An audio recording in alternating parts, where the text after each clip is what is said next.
Urgent, ni ayatollah, ni monarchie. Ce n'est pas un slogan, c'est le sentiment qui progresse le plus ce jeudi.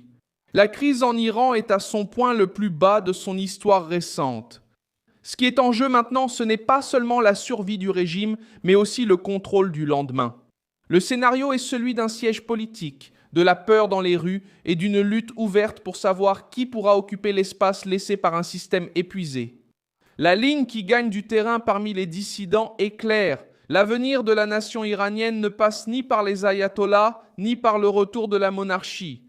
Reuters a rapporté qu'un mois après le début de la guerre avec les États-Unis et Israël, Téhéran a intensifié les arrestations, les exécutions et la présence des forces de sécurité pour empêcher toute nouvelle explosion populaire. L'ONU a qualifié cette répression de la plus meurtrière depuis 1979 avec des milliers de morts et plus de 24 000 personnes arrêtées. Ce qui s'est passé en pratique, c'est l'approfondissement d'une crise qui rongeait déjà le régime de l'intérieur. Au centre de tout cela se trouve le peuple iranien, mais aussi la garde révolutionnaire, les groupes dissidents et les figures de l'exil qui tentent de se présenter comme alternatives. Quand cette rupture prendra-t-elle forme ?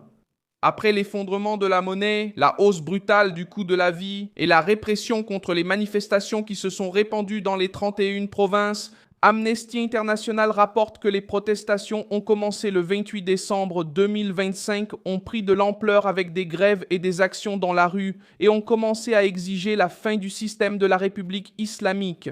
La raison de ce rejet est claire. Pourquoi ? Parce que la population regarde l'économie et voit un gouffre. Le Fonds monétaire international prévoit pour 2026 une contraction de 6,1% du PIB iranien et une inflation de 68,9%. Reuters a également souligné que le régime craint justement l'après-guerre lorsque la destruction, le chômage et le manque de perspectives peuvent raviver la révolte populaire. Comment le pouvoir a-t-il réagi ? Par des points de contrôle, mobilisation de la milice du Basij, coupure d'Internet, intimidation et sanctions rapides. Reuters elle-même a rapporté que même l'âge minimum pour les volontaires au poste de contrôle a été abaissé à 12 ans, un portrait brutal d'un système qui répond à la peur par plus de contrôle. C'est à ce moment-là que le mot d'ordre, ni ayatollah, ni monarchie, cesse d'être un simple slogan et devient un projet politique. Ali Safi, lié au Conseil national de la résistance iranienne, défend précisément cette double rupture. Rejeter la théocratie actuelle et rejeter aussi le rétablissement de la couronne. La proposition de l'ANC est de se présenter comme un front pour une république démocratique, laïque et sans armes nucléaires, avec des élections libres dans un délai de 6 mois après la chute du régime. C'est important parce que cela répond à la question centrale de toute transition. Comment sortir du régime sans simplement échanger un autoritarisme contre un autre ? Et c'est précisément là qu'entre la critique de la monarchie. Quelle serait cette autre option ? Principalement Reza Pahlavi, le fils du dernier Shah. Mais cette voie est également entourée de méfiance et de conflits. Le 27 février 2026, l'Associated Press a montré que les tensions entre Pahlavi et des groupes dissidents kurdes ont révélé de profondes fissures au sein de l'opposition.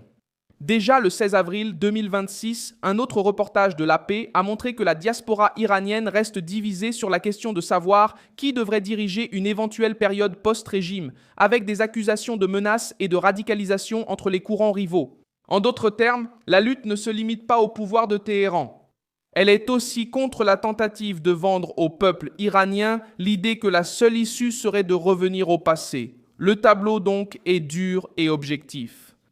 Ce que l'on voit aujourd'hui, c'est une nation écrasée entre la répression, la crise économique et la guerre, mais aussi de plus en plus déterminée à rejeter. Deux structures qui, pour de nombreux Iraniens, représentent le même cycle de force, de peur et de concentration du pouvoir. Qui peut décider de cette issue ? Ce ne sont pas seulement des gouvernements étrangers, ni des figures de l'exil en quête de visibilité. C'est la population qui a déjà montré dans les rues qu'elle veut un vrai changement, au moment où la peur cessera de contenir la révolte. Et pourquoi ? Parce que, pour une grande partie de l'opposition iranienne, remplacer le turban par la couronne ne résout pas l'énorme problème du peuple iranien. Aujourd'hui, on exige la souveraineté populaire, le vote, la liberté et la fin d'un cycle étouffant et provocateur qui dure depuis des décennies.